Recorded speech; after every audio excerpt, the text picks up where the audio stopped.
Stuck at home and you don't know what to do. Hold on, baby, Rhonda, she's got you. Grab your computer, log on, baby, you got the power. It's the Rhonda Shear Social Live. It's the Rhonda Shear Social Live. Hi, everyone. It's me, Rhonda Shear, and welcome to Rhonda Shear Social Hour. And because of you, you're making us really successful because now you're watching us or can watch us live on Rhonda Shear TV on YouTube right now. Or you can go to Facebook and go to Rhonda Shear's fan page and watch us live, or to even my friend page and watch us live on Facebook. And you can go to, which is our homepage, which you really need to visit so you can participate in all the fun things that we do, www.rhondashearsocialhour.com. And wait, we're also a podcast. And where do you hear that? Any place that you hear podcasts. So it's really exciting. And this just started off with me in my living room because we were bored during the shutdown. And we're getting somewhere. We're going to have a great show for you tonight, like two very special guests. We have Emmy award-winning director, producer, actor, musician. We're going to get to him in a little bit. Dear friend. He's a dear friend because I'm hoping he casts me in his next film. But anyway, yes, a friend from a long, long time ago. And I was even in his film for like 3 seconds, Richard Gabai. And then stay tuned after that for a knockout boxing manager, motivational speaker, a truly lovely person, one of a kind, Jackie Kallen, and a movie was made about her life. So we're going to meet her in a little bit. But I like to do my shtick up front and promote everything because that's just what I do. So if you haven't gotten the book that Richard Gabai will hopefully be making into a movie, this is what we do. We get directors on here, and I just keep pitching myself. But anyway, you got to read this. It's Up All Night. From Hollywood bombshell to lingerie mogul, life lessons from an accidental feminist. It's really good. It's not just an autobiography, although it has a lot of stuff from Hollywood and even earlier, but also the Me Too moments in my life, which there were plenty of. But also, if you are an entrepreneur or you have a product and you're looking to get it to market and you don't know how to make that happen, plenty of tips in this book. So it's a really, really nice read, a good read. You can get that on Amazon.com, or you can go to RhondaShear.com where you can buy the book and you can also buy masks and panties and underwear. But we have a really cool mask that I want to show you a picture of that we just started carrying. Look at this new mask. It's always about covering your nose and your mouth. You got to cover the nostrils. We don't want to see nostrils.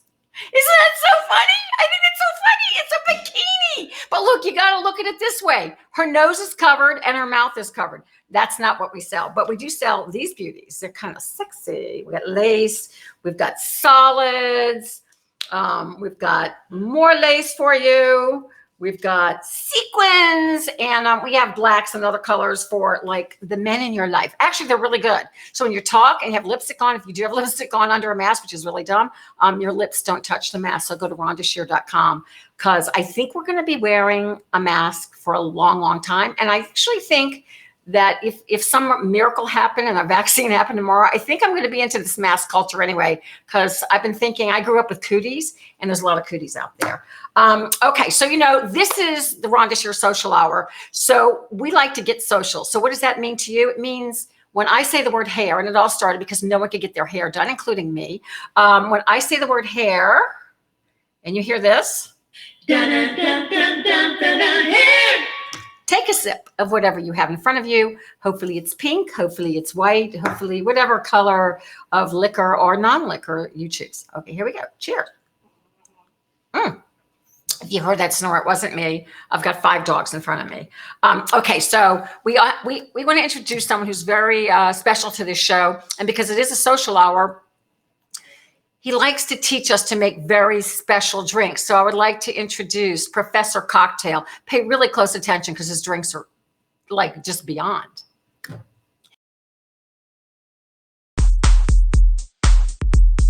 Pink lady, cold mode baby, gonna make the drink and don't mean maybe. Professor Cocktail. Old fashioned gin and juice, mix it with Red Bull to get a boost.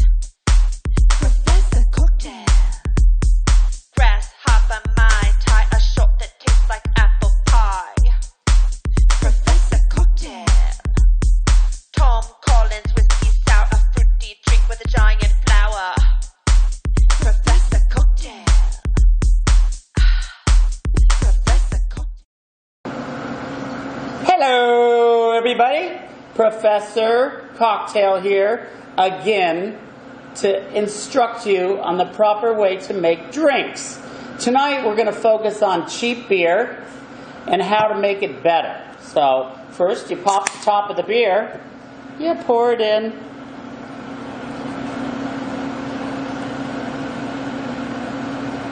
That'll settle.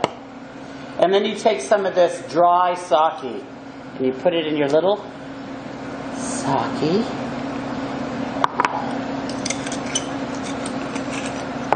And then you take this, you go around twice around because that mixes the sake. And then you bombardier it right in the cheap beer. And then put one of those in. And there you go. That's your sock it to me, baby. Try it. Tom Collins whiskey sour, a fruity drink with a giant flower. Professor Cocktail. Professor Cocktail. You can see we don't like to take ourselves too seriously on that show. That's really my very dear friend. I can't give away who he really is, but it's Professor Cocktail. So I'm going to introduce a clip for this gentleman before I introduce him. Very exciting what he's done with his life. I met him, I believe, when he was in his 20s and producing and directing films. But this is a really cool film, which I haven't seen yet, but I've heard about it. I'm just being honest, but I want to see it because I'm a big fan. My husband and I are a big fan of Westerns. And this is a throwback to the Westerns, like the John Wayne Westerns. And he's got some great people starring in it, like Jackson Rathbone, Stephen Lang, Nathan Parsons. But let's just look at a little clip, and you can download this too from Justice, Richard Gabai directing. Yeah, bad man here, terrorizing this good community. I have taken a stand and have paid a price for it. See you on the other side, Reverend. If any of y'all see the Reverend McCord, tell him his brother's looking for him. The U.S. Marshal. It could be that you might not buy the fact that his brother's death was accidental. I want you to persuade him that it's time for him to leave this town forever. Your brother's gone, but you can join him if you want. That's not gonna happen. He can't be allowed to interfere with my business. He's planning something big, Captain. There are rogue elements from the Confederacy. These men, the war isn't over. This town belongs to me, and that's just the start. It's time we take a stand. It is joy to the just to do judgment. Justice is present. You still with me? You bet I am. I'm not everything you got.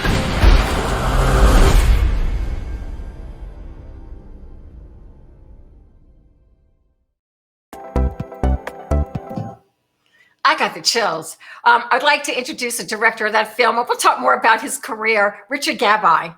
Let's hope he's there. He's coming. Oh, look at you. Hang on. Just getting to the good part. Wait. Oh, that's very sweet. How you do? You haven't changed. You look the same. Thank you. You likewise, you know. And your hair looks great. Oh, wait. I got sound effects. Ooh, I like the shape of your glass. I want to say something. I was like going around on the internet today, and I saw something so sweet that just warmed my heart. It was a little video that you made with your beautiful wife and your 3 beautiful daughters, just saying thank you. And with all of your success, you are just so humble. And I love that. You haven't changed. You were sweet then, way back, and you're sweet now. And you're humble and thankful. And I can tell that just from your interviews. And I am very grateful. I mean, Rhonda, none of us are digging ditches for a living. And a lot of people make a lot of sacrifices so we can goof off. And we can never forget that. Oh, well, one thing you have not been goofing off. I'm just going to give everybody just a couple of more little tidbits about you, being a veteran of film, television, and the LA rock scene as a musician. You did a film, which I think people can see now. You'll let me know if I'm wrong on this, but A Gingerbread Romance, which came out last year on the Hallmark channel, which is Hallmark channel. Once you're on there, it's It's crazy. And then Justice looks amazing. Like my husband and I are huge fans of Westerns, and that's a long way. I'm not putting it down, but we did Revenge of the Party Nerds too. Oh, my dogs are going to start barking. This is going to be great. Yeah, that was our dog. Sorry. No, don't worry about it. I got 5 of them down here. They're gonna go for it. Revenge of the Party Nerds 2 that I did with you. I think it was with Michelle Bauer and Lene Quigley. I had a small part. For the Party Nerds too, yeah. Yeah. And I actually was digging up I was trying to find some cool pictures, but they're all on slides. And I didn't have time to transfer, but I did want to see if I can kind of get this. That's really awesome. Wait. There. Oh, yeah. Oh, from the film. Yeah. I got to get these transferred. I will. I'll get them sent to you. Yeah, that's really cool. That's really cool. And Justice was a treat. You know, you mentioned it's on Netflix now, by the way, and you mentioned John Wayne style.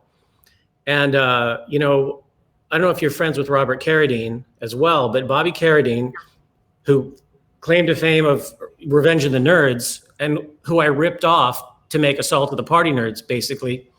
His first movie was with John Wayne, The Cowboys. Oh, my goodness gracious. And so in Justice, I brought him back, and now he's kind of the older guy. And we shot at the exact same film ranch out in New Mexico that he shot The Cowboys at. So there is a big John Wayne connection there. Big John Wayne connection. And I love those. And I think there's a lot of people that love the throwback to Westerns. But you've been very busy because you continue to act, direct.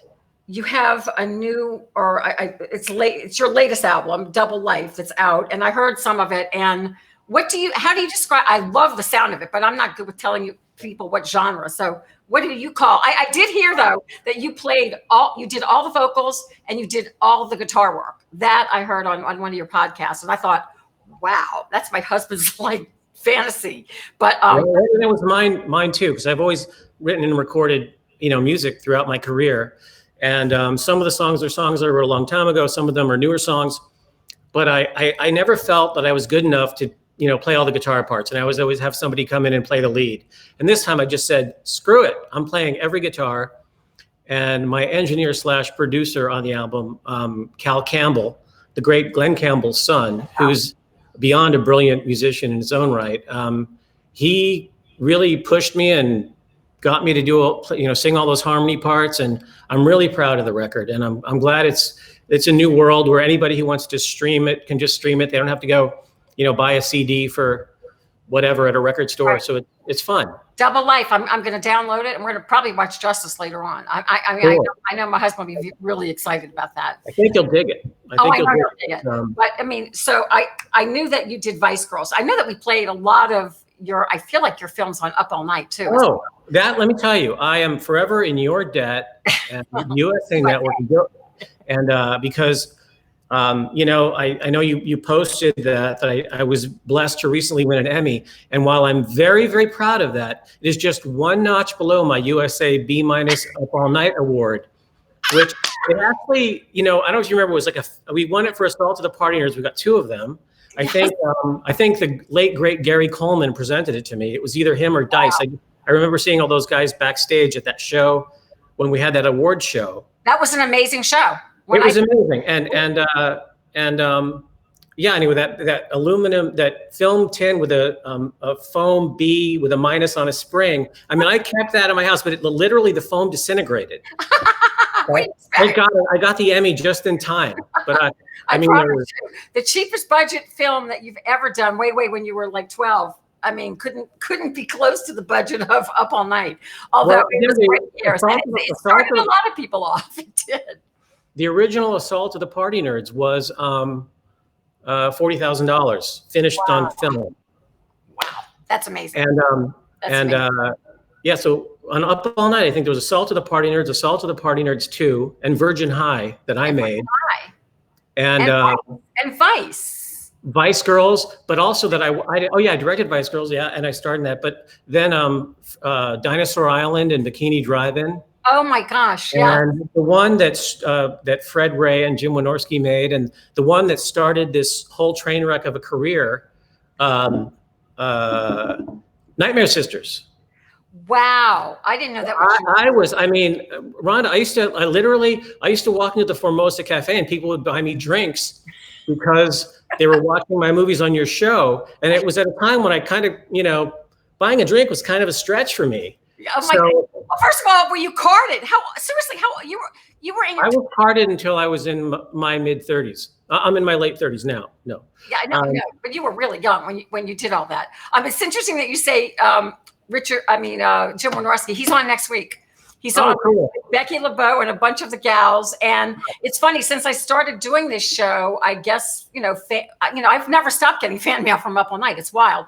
But a lot of the horror genre fans have really come out. So we're getting more and more people. And there's such a throwback to that era. Like, people are doing those films. People who are now like in their late 30s, early 40s, they're missing those days, those carefree days of all those films. And there's such a throwback. Like, you need to be a guest on Dueling Decades. Those guys are cool. They would love you. I'm going to make that happen. Cool. You'll love it. You'll love it. You'll just love it. I mean, they're so knowledgeable. But I'd love to do it. I've been doing a lot of these shows and podcasts, and there's such a love and appreciation of that genre of film. So, it's really interesting. Up All Night was great for me, and I thought, it's going to just start off so many things. What it did was it typecast me. I'm not putting it down. I loved it. And if I would have stuck in Hollywood for a few years, maybe some of that I would have been able to get some legit roles. But I went off and got married to my high school sweetheart and started a panty business, which is all good. So I'm not putting that down. But it's all related.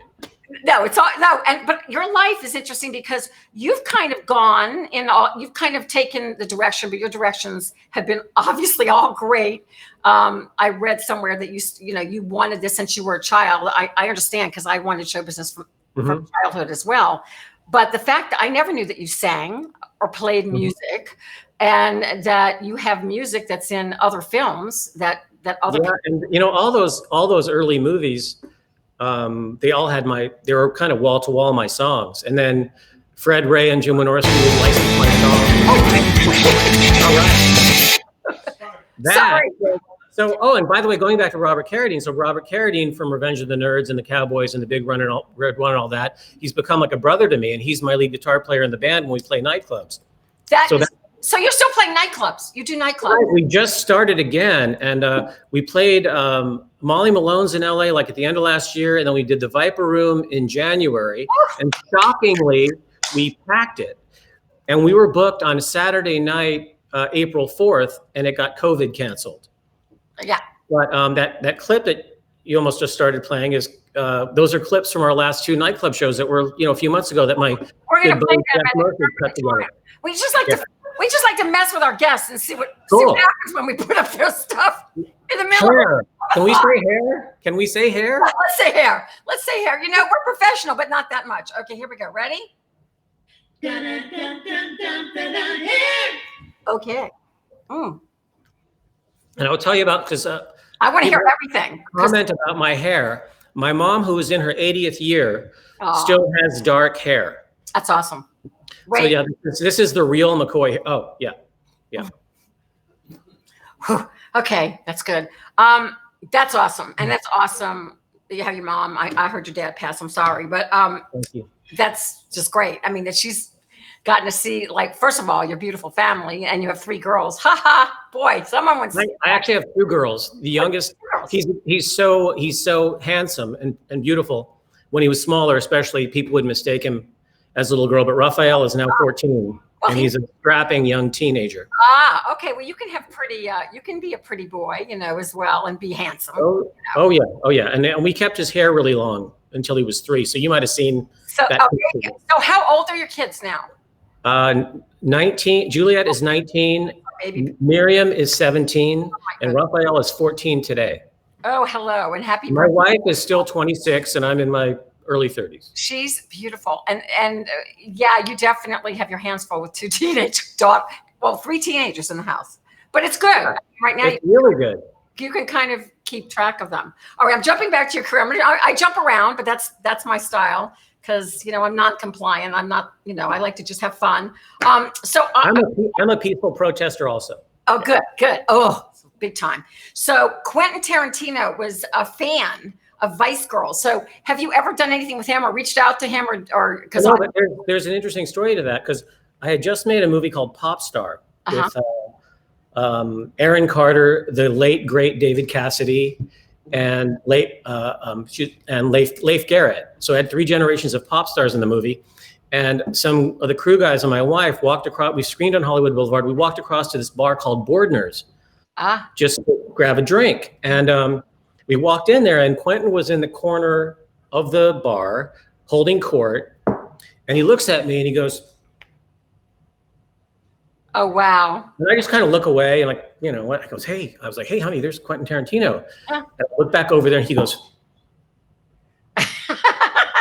and I'm still like, what, you know?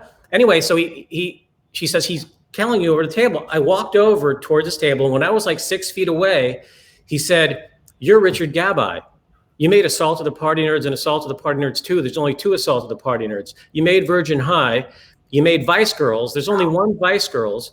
There's 5 Vice Academies, but there's only 1 Vice Girls. And I said, and in Vice Girls, I played the role of Quentin, which was an homage to him. So I was I said, you know, that role I played because I was kind of wearing the black suit with the thin black tie. I said, you know, that's an homage. That's not a satire. And he looks at me and he goes, it's all love. It's all love. He pounds on his chest. He goes like this. And he basically interviewed me for 30 minutes, poured me champagne. Oh. And then I went back. He said, I'm a huge fan of Vice Girls and all your movies. And then I went back to my friends. And then when I was leaving, I kind of looked back over my shoulder and he was in the corner. He goes like this. He goes, oh, that's so cool. I went home that night absolutely certain he was going to call me any minute to star in his latest movie. And while that hasn't happened, when the premiere of Once Upon a Time in Hollywood, you know, Bobby Carradine had been in Django and knows Quentin. I said, frickin' call Quentin, tell him you and Gabai want to go to the premiere. And he was like, no, I don't want to be that guy. I said, I want to be that guy. Just email his assistant and say, hey, I would like to come to the premiere if it's okay, if there's a place. And also actor, director Richard Gabai, you know, he would love to come. And he invited both of us. And we went to the premiere of Once Upon a Time in Hollywood. And when I got there, he wanted me to walk the red carpet. Well, you should. Yeah, I did. I kind of thought it was like, you know, I was Bobby's date, maybe, you know. But when I got there, the publicist was like, oh, Mr. Gabai, here's your card. You know, you walk. And we both walked. We ended up walking the red carpet together, and we didn't see him that night. But I didn't get to, he hasn't called me yet for the film he wants me for. It's early. It's early. It's early. As long as he keeps making films, because he keeps saying it's his last. I don't think it is. It was a great film. I loved it. I remember 30 years ago when Sean Penn retired. So, right, you know. Exactly. Yeah, he's going to keep going. He's got too much in him, as you do. So how many films have you directed at this point? Like I read something like 30, something like that. Somewhere in that ballpark, like 25, 30. And you continue to act. I mean, I know people probably ask you this, and I know you're not going to have, well, I'll ask you, what's your favorite? Music, acting, directing, or all 3, or it doesn't matter? It's been, you know, I really feel like it's a business of opportunity. You know, often the opportunity you have is what you need to do, unless you're really privileged or really famous. I just recently, at the end of the year, I got to co-star in an action movie for a good friend of mine, Chris Ray, who's become a great producer and a great director. Wow. Who invited me to do this action film. Can I have a sip without saying the word? Yes. He invited me to star in this action film with, it turns out, my good friend Sean Patrick Flannery and Michael Jai White, and a great cast. And I was out in Buffalo for 3 weeks shooting automatic weapons and being a bad guy. And I just had the time of my life, you know? So, and when I get to say action and cut again, I'll be happy too. But I think if I was only left with one thing to do, it would probably be music. Yeah. If I was left with 2 things to do, it gets to be a little bit tougher. But I think I'm lucky to be in a position now where hopefully I can sort of pick and choose and direct my path a little bit more, you know? I'm so proud of you. I mean, you were awesome then, even though you didn't cast me in like all your films. Like I never got that. I mean, I was a host, but I was an actress. But anyway, forget all that. Let bygones be. You know, Rhonda, I have the same problem. What's that chick? What's the girl's name I always say that she has my career? Jennifer Coolidge has my fucking career. She does, because she's like the blonde who plays the funny roles. Like, because I left there. I left to be a designer, and it's not too late. I want to be right. I hear you. And you're a maverick. You're an entrepreneur. You know, when I started, before I made Assault to the Party Nerds, when I got out of college, I immediately booked a Budweiser beer commercial. And that was when you really made money on commercials. Oh, yeah, the residual. I would like walk up to my mailbox and there'd be $9,000, and I'd walk up to my mailbox and there'd be like $7,000. I mean, my rent in Hollywood was like $450 a month. So I was pretty much sitting on my couch eating grapes, plucking on my guitar, thinking, I don't know. He's kind of waiting for the phone to ring. But I grew up in a household where you like have a work ethic, and that's when, after I did Nightmare Sisters, I asked Dave Dakota how much that movie cost, and he said $40,000. So I just, said, well, if I raise $40,000, I can make my own movie. And I wrote Assault to the Party Nerds on a weekend, over a weekend with my friend Mike Becker on a typewriter. I did graduate college without a computer. Yeah. And I wrote and made Party Nerds wrote it on a typewriter. We made it without cell phones or walkie-talkies, and shot it on film. And I needed to go to work. And like you, I mean, you're an entrepreneur. I mean, it's difficult to just sit around. You have to say, as a matter of fact, I know you have an amazing work ethic. And the only way to make it in Hollywood or anywhere, in any business, is to continue to work at it and to have a great work ethic. And I know you came from a great family who was supportive, as I did too. I never had to wait tables in LA. Not that I'm not putting that down, but I was lucky that I just worked on my craft, and the thing is, I took everything, because I knew no one. When I got to LA, I didn't know anyone, so I took a little bit of everything. And I mean, as much as I kid about it, I've been very lucky, and I reunited, if you read any of the book at all, with my high school sweetheart, and we have a great life and business, and I get to do fun things like this and interview people like you, which is so cool for me. I mean, seriously.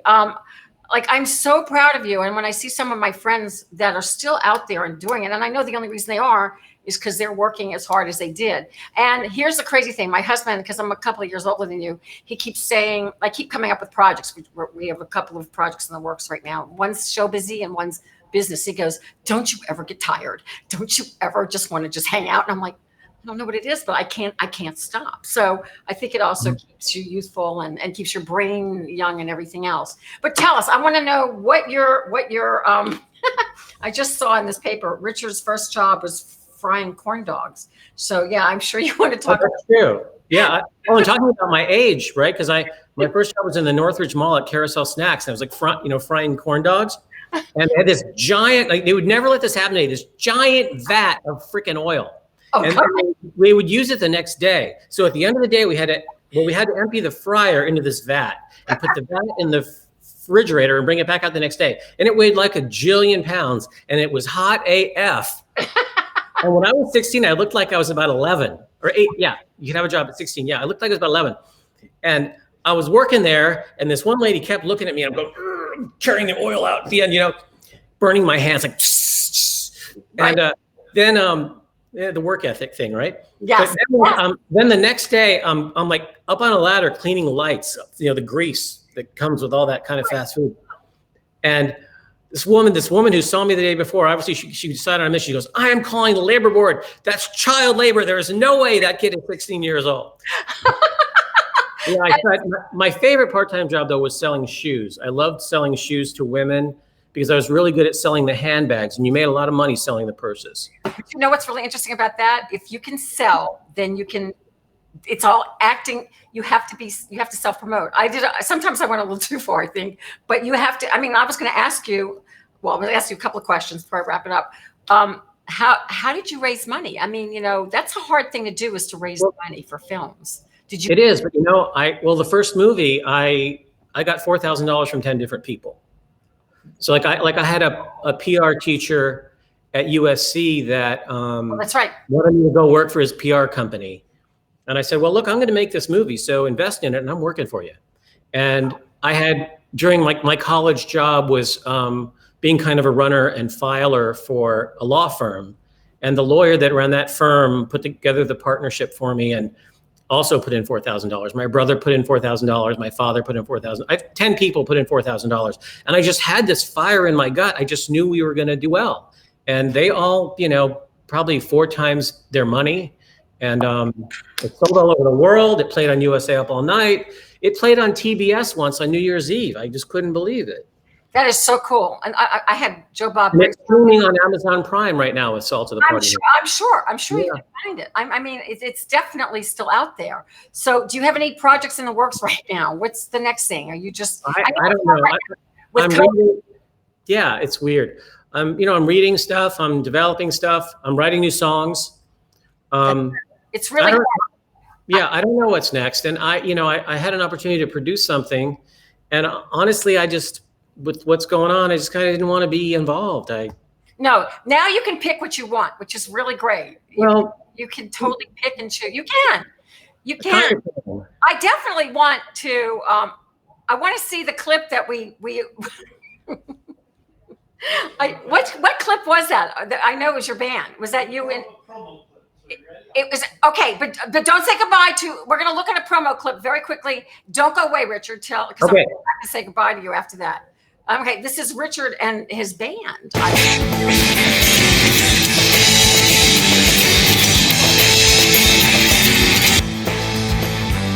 was Saturday night about 8:30. Cruising PCH in 78. Picked up Jess and she's my good-looking date. Gotta keep going before it gets too late. So the way you live your double life. The way you live your double life. The way you live your double life. The way you live your double life. The way you live your double life. Wow, I have not seen that side of you. You have so many sides. So you have so many facets. I mean, and you're daddy, and you're sweet, and you're humble, and I'm mushy, so I'm just gonna tell it like it is, And Quentin Tarantino, you need to call him now. And I know Quentin has feet, and I have the best feet in show business because on Up All Night we showed him all the time. So absolutely. I mean, whatever it takes. So did you win the Emmy for The Bay? Is that what you won? I was, but the Bay is really the brainchild of Gregory J. Martin. He's the genius behind the show. And it was very kind of him and my buddy Chris Ray, who's an executive producer, to let me kind of ride their coattails and help them on this last season. That's so cool. I'm taking it as a lifetime achievement award, even though it's for the Bay, because I've been around for 30 some odd years in the business. It's a great feeling, and I'm going to put that Emmy on my dad's piano in my mom's house. You will have an Oscar. You will have an Oscar too. I just interviewed Kyra Reed Lorsch, and she told me she's getting an Oscar. So I know you're going to get an Oscar. And you're going to have Quentin. You're going to get it all. And hopefully you'll come back on the show. We've had a lot of people commenting how much they love you, by the way.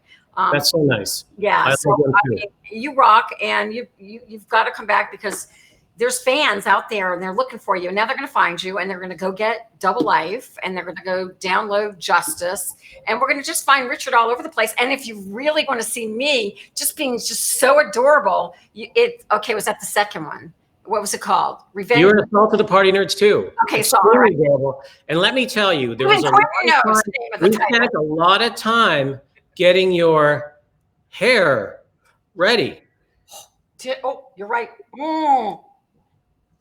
Richard Gabai, I love you. You were great in that movie, and I'm grateful for the friendship and happy to be on the show, and I can't wait to see what's next for you. Shows you, I can find you anywhere, and so can Quentin. And hi to the kids. Happy birthday, son, and hopefully you'll come back and join us really soon. Really, looking forward to it. Stay well. You too. Thanks, Richard. Wow, multi-talented. I get so caught up in all these. I forget where we're going. Where are we going? I mean, that was Richard Gabai. You can, I know that there's so many fans of films that he did in the early days, but he's come a long way. So, go Google him and find out everything else he's been doing. And he's a great guy, really sweet. Oh, we have a little commercial break, and then we have our Kook of the Week, which is very exciting. And then we're going to see a little trailer from our next guest before I introduce her. I like to do that because I get so caught up talking to everyone, then I forget to bring the trailer on, or I bring it in the middle of them speaking. So anyway, here we go. We're going to go to commercial, and then we're going to meet the Kook of the Week, and I'll be right back. Hair.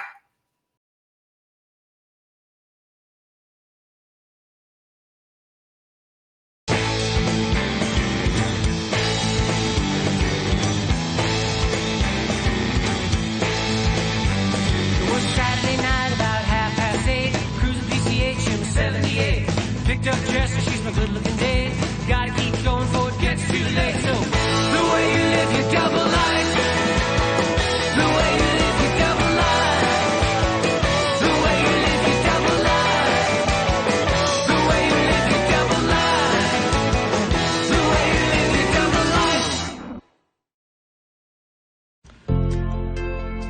Comfort, support, confidence. That's what you'll find at rhondashear.com. Shop award-winning intimates, shaping, and apparel in sizes extra small through 3X.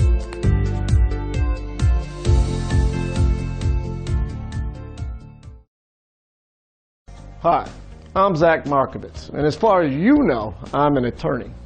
In a court of law, you want the best lawyer money can buy, but that can get really expensive. So why not call me? If I take your case, you're going to have some sort of representation, and during your trial, I promise to personally use at least 3 of the many courtroom poses that I've perfected. The pensive lean, the steely grin, the casual swagger. And in the absence of evidence, logic, and with a simple-minded jury, my patented looks could give you the advantage. The jury stare down, the stern glance, the defensive point. All these looks were developed specifically by me and my award-winning staff at the Zak Markovitz School of Legal Modeling. So for a career as a legal model, or to hire me as your attorney, call at least one of the numbers on the bottom of the screen or go to my website. And remember, I'm Zak Markovitz. I'll make your case.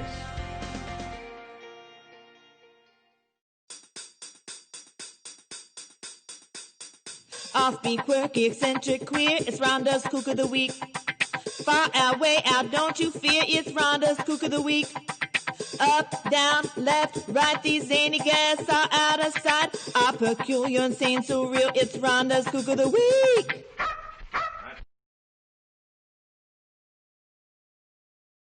Cornmine has got his guitar. We are heading to Comic-Con. This is my neighbor. What do you think of the fabulous Cornmine? That's me. I'm a superhero. I've saved the world over 3 times just today. I think it's good. You think I'm good? All right. Yeah. You going to Comic-Con?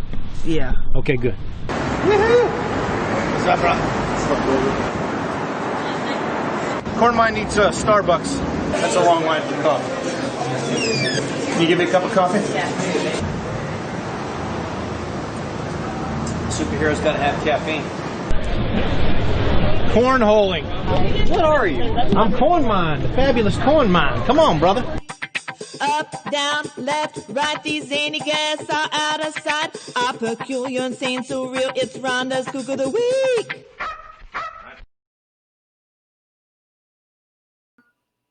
It was the fabulous Cornmine. And you too can be the Kook of the Week if you write us at rhondashearsocialhour.com and let us know your special talent. It could be just about anything. Anything. Anyway, I want to introduce a clip from a film called Against the Ropes, which was based on the life of the next lady that I'm going to be introducing, who I met years ago, who's just fabulous, Jackie Kallen. But this Meg Ryan played her in the film. And then we'll come back and we'll speak to the real Jackie Kallen. You have a love for boxing. You're smart, you're pretty, and you're tough. Dad. Pretty tough can do anything. Remember that. Did you take care of my bookie? No, I stalled your bookie and your ex-wife. Coffee. Ever get the feeling you were meant for something more? I won that fight. I would have given you a draw. You deserve to draw. You talk like you think you can do what I do. I know as much about boxing as you. Shah's contract. It's yours for $1. You obviously don't know what the hell you're talking about. I just bought a boxer for $1. Jackie Kallen is about to get her chance. I'm more scared not to do this than to do it. So you call me for blackout? Rudisha, Jackie Kallen. I'm just a person taking a chance. You might be interested in who I am. You still here? You didn't let me finish. You ain't never managed nobody in your whole life. How you gonna front me? You can't even front yourself. I know potential, and I see it in you. Watch out, world. You say this boy is good, huh? He's the real deal. You bring it all on. I'm gonna squash whatever you guys send my way. He may be just a tiny bit raw. This tired old man gonna be my trainer. What have you done? Let's hear some actual ring experience. You first.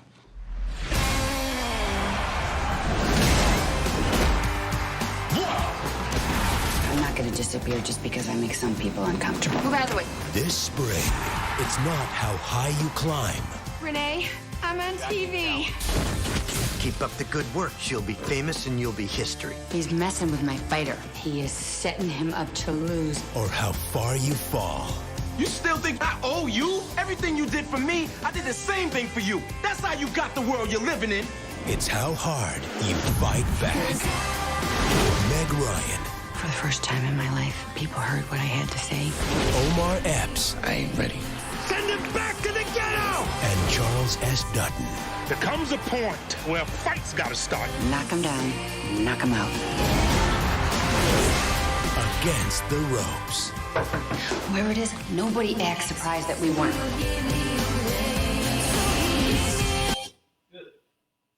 Wow. Imagine Meg Ryan playing part of your life.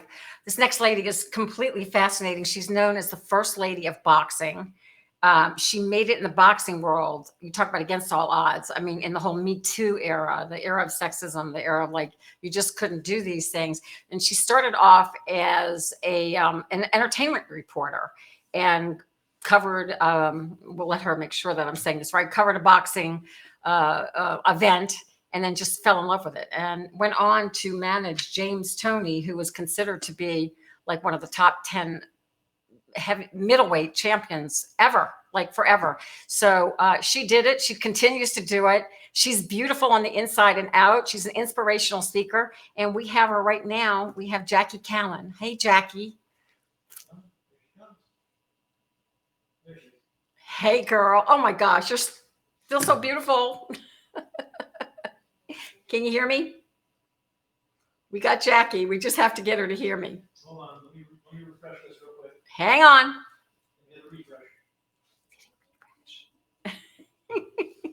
Okay, talk. Okay, can you hear me now? Okay, I don't think Jackie hears us. This happens every now and then, but we're going to fix it. This is called live TV. Okay, she's going to call back in. Okay, she's going to call back in. In the meantime, we'll go to hair. You know that we always do that. Cheers. This new streaming stuff. It sucks. We're going to get better at it. Just wait. She's gorgeous. So would you like to go to Rhonda Remembers? Okay, wait a minute. We're going to go to something else. Let's go to Rhonda Remembers. Hold on 1 second. We don't want Jackie to get bored, though. You know, it's really weird when you can talk to your producers and directors from across the room. I don't think this happens on Richard sets, but we're a little different here. We're in the upstairs of my house. We've turned it into a TV studio. I Skype, onto HSN. I talk bras and panties from here. So we're going to go to, where are we going to? It's okay. I'll just keep drinking. I mean, this is what we do in this time. You tell me what we're going to, and we'll go there. Hopefully, Jackie. We got Jackie back. Whoa, I'm putting down the drink. Jackie, can you hear me? No, I can't hear Jackie. Yay! I can't hear Jackie. Wait, we're going to make this work. She can hear me. She can hear me. This is good. We're getting there. She can hear me. I can't hear her. But I'm going to refresh everybody's talking to us right now. So just hang in there, Jackie. Hang in there. Okay. Don't go away. Woo! Okay. Don't go away. Now you can't hear her? I can't hear her. Can you all hear her? We've been so good. We do all this testing before we do this show. And then we try. We're going to keep trying. We'll get her. We'll get her. Just hang in there.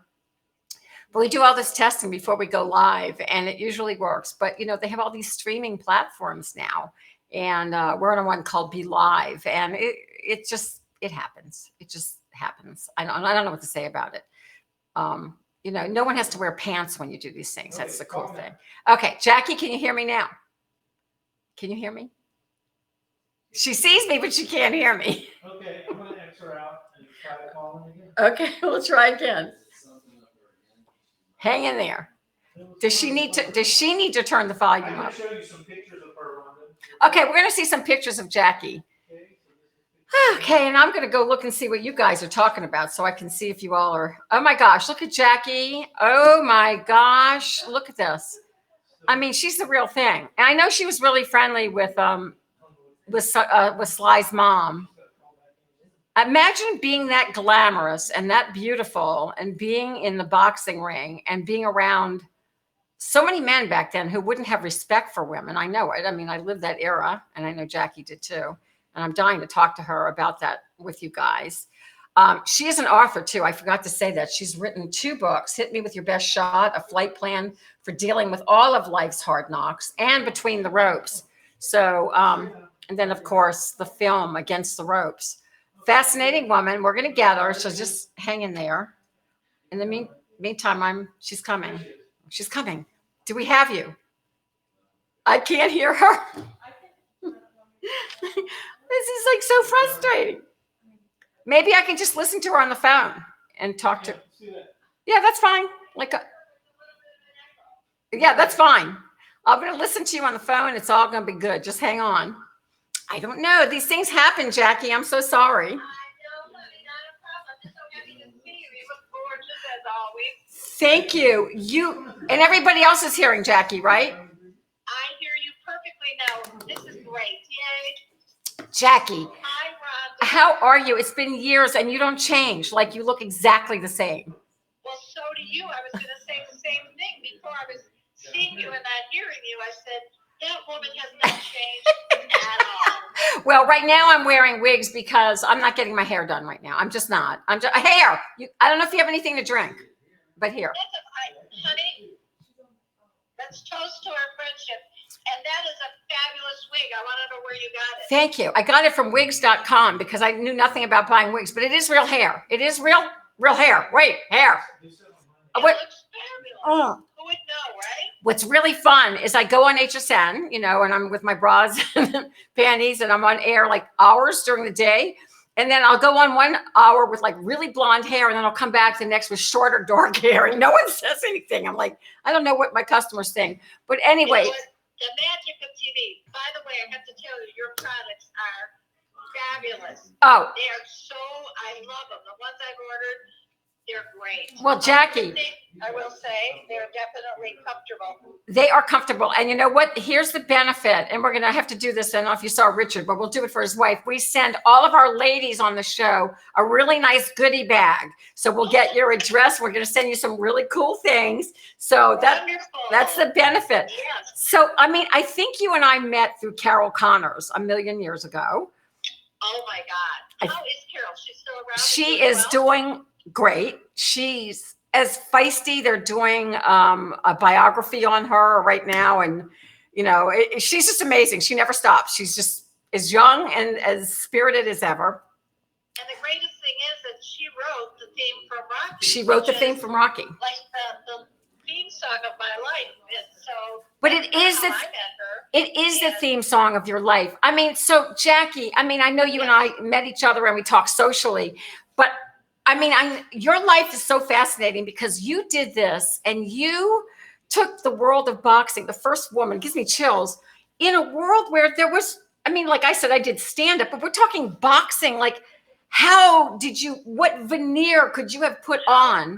How crazy was I? It's been 41 years, so I didn't know any better. I was younger then, but I just figured, why can't I do this? If men can make a world champion, why can't I find a young fighter who I think is talented? And why can't I learn how to make the right moves and wheel and deal with HBO and Showtime? And why can't I do it? Who's to say a woman can't have a world champion? And of course, everybody said impossible. It's never been done. Oh, yeah. Which you know how that is. Oh, yeah. Tells us you can't do something.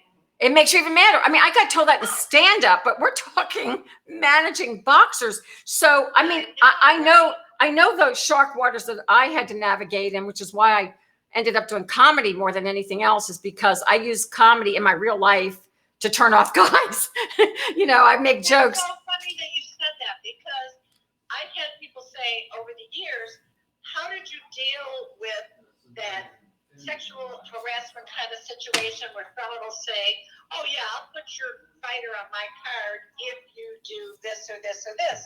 And I always deflected everything with comedy. Yes. A comeback, a funny comeback. Right. Like the guy would drop his, trunks in front of me in the locker room. And I'd say, oh, I'm so sorry that do you think are you through growing? Is that it? And No, comedy. Get through a million situations. Well, you know what? That's interesting that you say that. And I think it throws guys off, or it did back then. It really, most women didn't react that way. And probably that's why I didn't get as far, as because I didn't go that way. But you didn't either. That's why you and I were never caught up in that Me Too movement, because Right. we were never victims. We were Never caught up in that. Never. What you have done with your life is so amazing. So you left because you were living in Los Angeles when I met you. Yes, I was out there for 16 years, born in Detroit. Right. Then moved out there after my divorce. Right. And lived out there for 16 years, and then moved back because my children and grandchildren are here in Michigan. And my youngest son had a bout with cancer and a brain tumor, and oh my gosh, issues that I felt I needed to be back here for. Wow. And you went through some health issues as well, right, Jackie? I did not know that. Oh gosh, I've had melanoma, I've got 4 heart stents, I've got glaucoma, but I feel great, and I feel that everything that I've dealt with has just kind of made me stronger, and I'm so grateful that that's all I've had. Not that I'm not minimizing it. No. It's so much worse. Well, you know, I know that you're doing inspirational speaking right now, and I am. Yeah, I have been. Now there's not. No, I know. A large crowd, so it's hard to do it. It's all going to come back. Social distancing. I know it's all going to come back. So how? I mean, you know what? We're in such a time where women need to uplift women. It's so great. I mean, I've done it on a small level, just as an entrepreneur. I've talked in front of colleges and women's groups, but it must be fascinating. Like your audiences must just eat you up. So what do you? Well, you know, I think because I started out as a journalist, so my first 25 years was as an interviewer. You know, I covered the Oscars and the Academy, you know, the Grammys and the Tonys and the Emmys, and so I interviewed everyone from Elvis to Sinatra to you name them, the presidents, and so I had a very illustrious career in journalism, and that prepared me to be able to talk to anybody. Anyone. So if I had to deal with a Don King or whoever, I was ready for it. You Oh know, my I gosh. had no intimidation at all. What was it like dealing with a Don King? Well, you just had to hold your own ground, and you couldn't let anybody get over on you and try to double talk you, which they always did. Did you ever come across or work with Howard Cosell or any? Oh yeah, of course.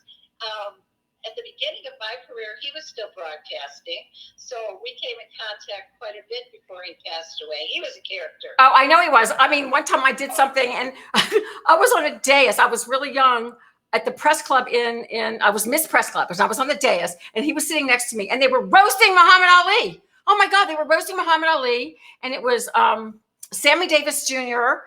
And okay, this is how old I am. Gene Autry. And wait, you'll love this. I was sitting next to Howard Cosell.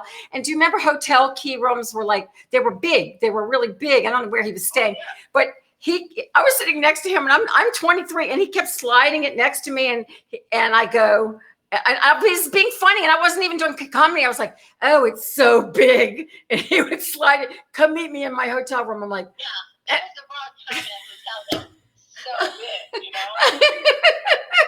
But it really was more of a come on than what he was trying to say to you. Oh, I know, no, but I was messing with him because he kept flirting with me, and He was such a womanizer. I couldn't believe it, even in front of his wife. We went to dinner one night, my husband and Tommy Hearns, the fighter I worked with, yes, and Howard and his wife, and right in front of everybody, he was bold. That's terrible. But anyway, I mean, so exciting. The people you interview, the people that, okay, so I'm going to bring up a name to you, and hopefully you'll remember this name because I was chatting with him earlier. Do you remember Tom Casino, the photographer? Oh my God, I love Tom Casino. Okay, so if I have a funny story about Tom, I wanted him to come on. He took a lot of our pictures, you know, of my champion, James Toney. I've known Tom for probably 35 years. He loves you. Okay. I love him. So I met Tom Casino when I was doing stand-up, and we were at the same hotel, and he came up to me because he was a fan of Up All Nights. He ended up photographing Up All Night just for the fun of it.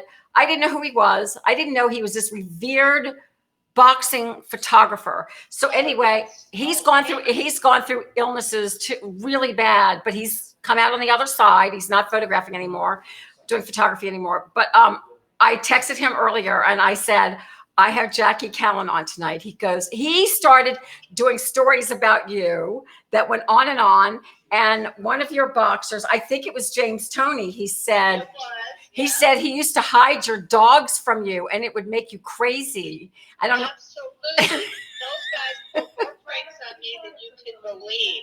I'd bring my little puppy to training camp and they would hide him and I couldn't find him. And they would dangle the leash out the window thinking that the dog was dragging on the cement. I mean, those guys gave me a hard time, but it was fun. Oh my gosh. He told me great stories. He also just said that James Toney was one of the best of the best for like the 10 best of all times. He went on how amazing you were and that you held your own and how he loved you. And now I don't know if this is true or not, but I know he used to do this for me, but he said he used to help you hide your shopping. You would go to Beverly Hills and you'd shop in Beverly Hills and it helps hide your bags. So I don't know who he was hiding them from, but I love that. That is so true. He was such a great confidant. I could count on him to just be my buddy and not say a word. So yeah, he's a great guy. I would love to get him on. If you guys love box, what is it you all want?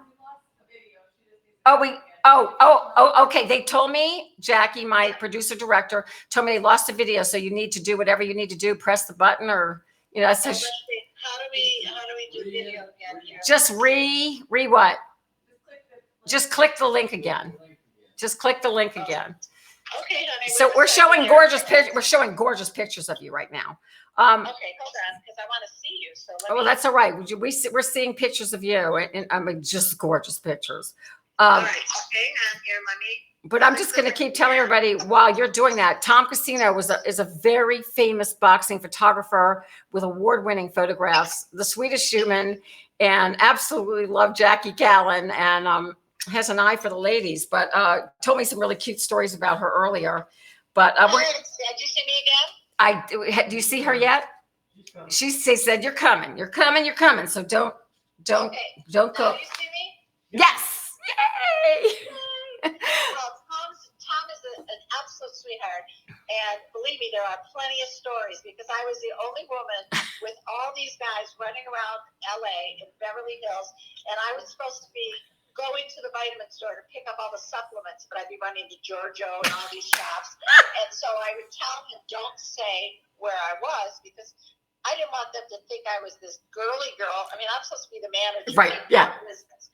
But I snuck in my shopping here and there. Oh, it's such a great story. And that just shows you there's really good people. Like Tom Casino was so respectful of women and, put women on a pedestal. And to have a confidant like that, I'm glad that he made it through, his health issues and that you have. Hey, I'm going through some right now too. You get to certain ages and that's what happens.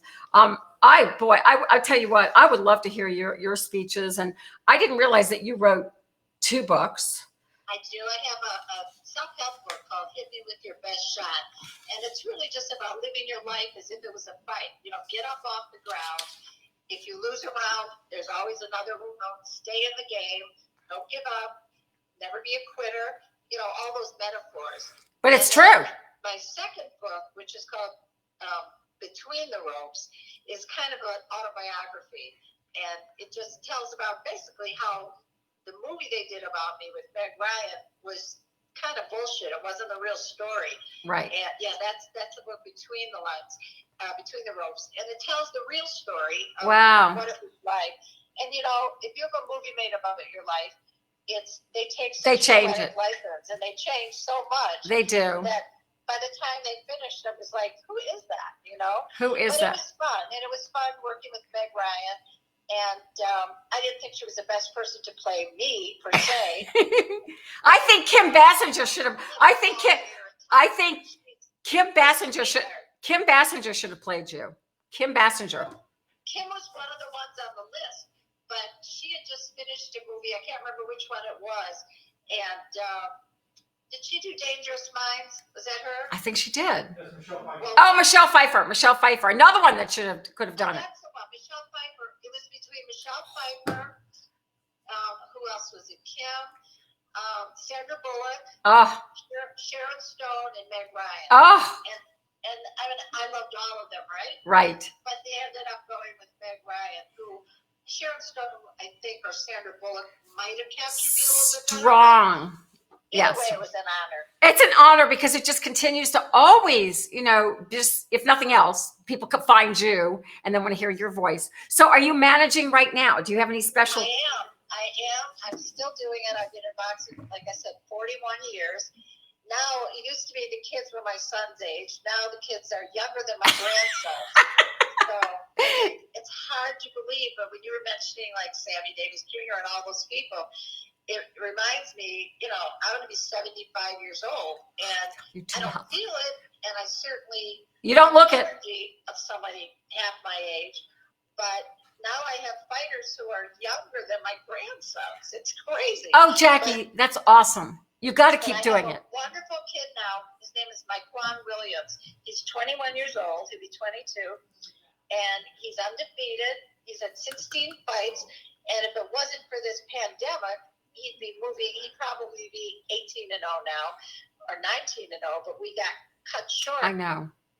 That was that. I know. Everyone, that's happened to everyone, but he will make his comeback for sure. Oh, absolutely. Did you lose me again? I think we did. I don't know why we're having this trouble. This just happens every now and then. We were lucky with our first guest tonight, Richard. But I'm going to wrap now anyway, because we have literally passed our 10 o'clock hour. I'm so sorry, and I love talking to you. Jackie. Another hour with you. Jackie, we'll do it again. Because you know what? I really want you to talk to women about the strength of women and what you went through. That's very important to me because I love helping women through my line. So I would love to have you back. We're going to send you I would love that because I do have an experience with battery that I haven't really discussed much, but it's a very strong story, and we'll talk about that next time. I would love to do that, and we'll book you on a specific show where it's like, people that tie into that. Jackie, we're going to be in touch with you. Marie's going to be in touch with you too, because we're going to get you a goodie bag in the meantime. I love you. Great good health to you. I know. That's just my puppies are coming by and I'm talking into the phone. But we love you. And I know everyone else is going to be asking for more of you. All right, baby. Thank you. Thank you, Jackie. Jackie Kallen. My goodness. Sorry. Okay. So there's Puppy Cam. Okay. So at least you're seeing what's going on below me. So that's Honey Baby that's standing, wagging her tail. Sweetie's to the far right. That's Girly Girl, who's the grandmother of the dog that's standing.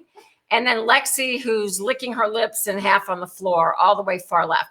I'm really excited to have Jackie Kallen. I'm sorry that we had some trouble tonight.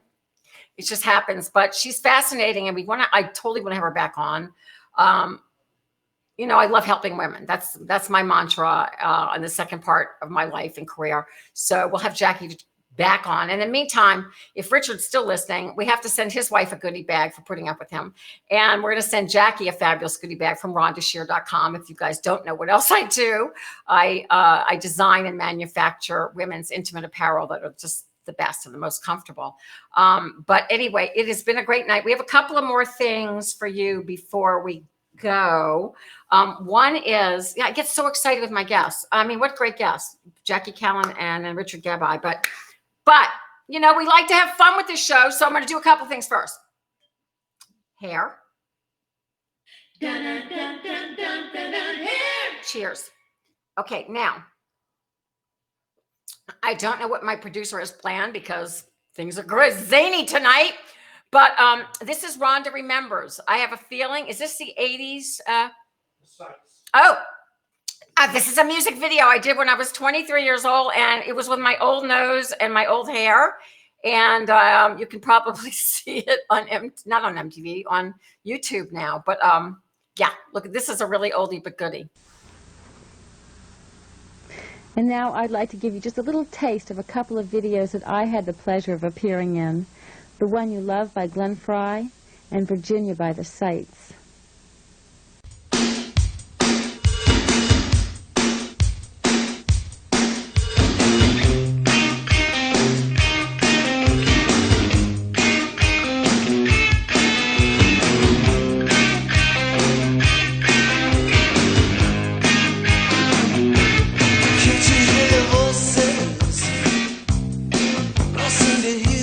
Time you're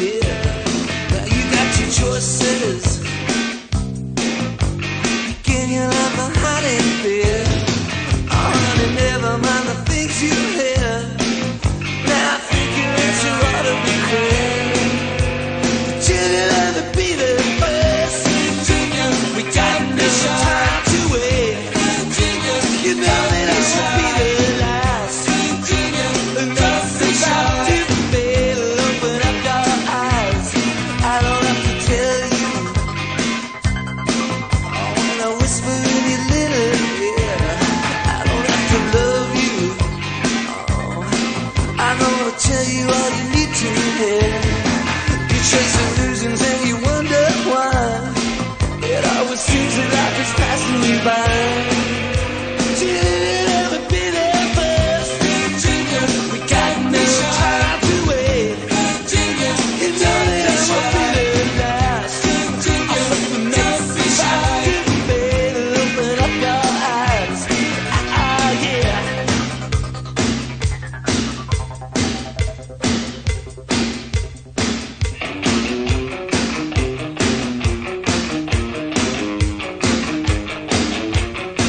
Oh, baby, open up your eyes. Don't be so shy. Gotta open up your eyes. Don't be so shy.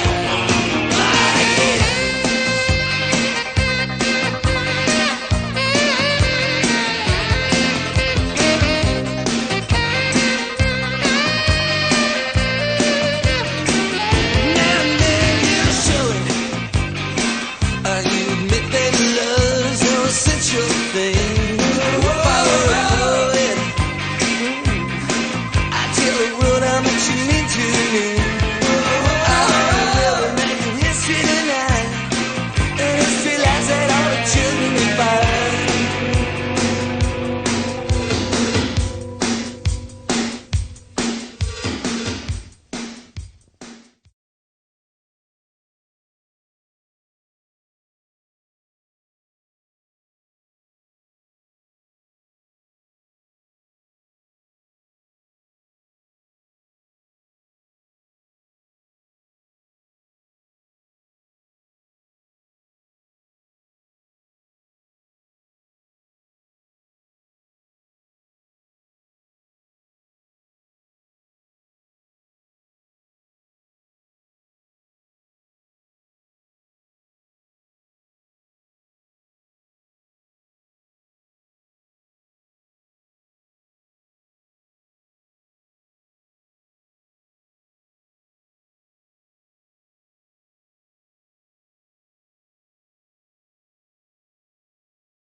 Love and sizzle kisses. I'll see you next week. Thank you so much. We have a great show. Jim Wynorski next week with a bevy of beauties and Jackie the Joke Man Martling. So you don't want to miss. It's going to be a great, great, great show. In the meantime, here's Beverly Center.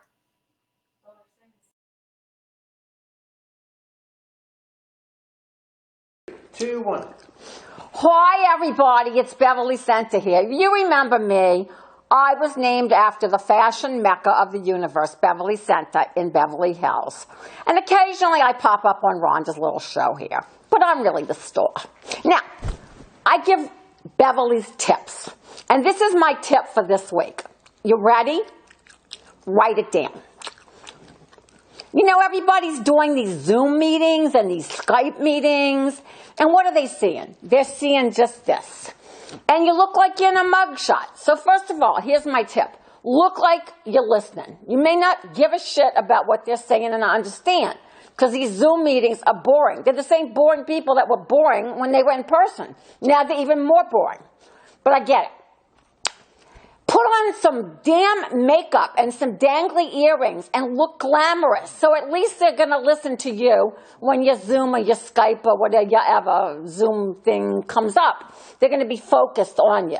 Now, it doesn't matter what you're wearing from the waist down. As a matter of fact, I have no pants, no skirt on right now, no panties. Now, I have a tip about that. Keep it manicured down there because I'm sitting on white. And eventually we're going to get out of this thing and people are going to start coming over. And if you're not keeping it clean down there, then no one's going to be able to sit on your couch. So as I say, keep it clean, be ready for those Zoom meetings, and look glamorous.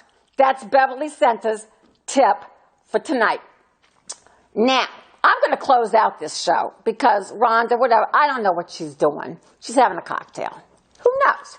But all I have to say for you is because I'm on this little show that I want you to find Rhonda's podcast. Yes, it's called Rhonda Shear Social Hour Podcast. Where do you find it? Wherever podcasts are. Apple, all over the place. That's the first thing. The second thing, I would like to thank Rhonda's guests. They were fabulous. The fabulous Jackie Kallen, the fabulous Richard Gabai, and you can read more about them because we're going to link you to their pages from RhondaShearSocialHour.com. So, I was nice to say that for Rhonda, even though she's left. But remember, I'm the star of this show. Remember, be ready for your Zoom call. From here up, don't wear pants. No one cares. Earrings, lipsticks, and hair. Hair! You know what to do when we say hair. Cocktail! Love and sizzle kisses. It's Beverly Center signing off. Stuck at home and you don't know what to do. Hold on, baby, Rhonda, she's got you. Grab your computer, log on, baby, you got the power. It's the Rhonda Shear Social Hour. It's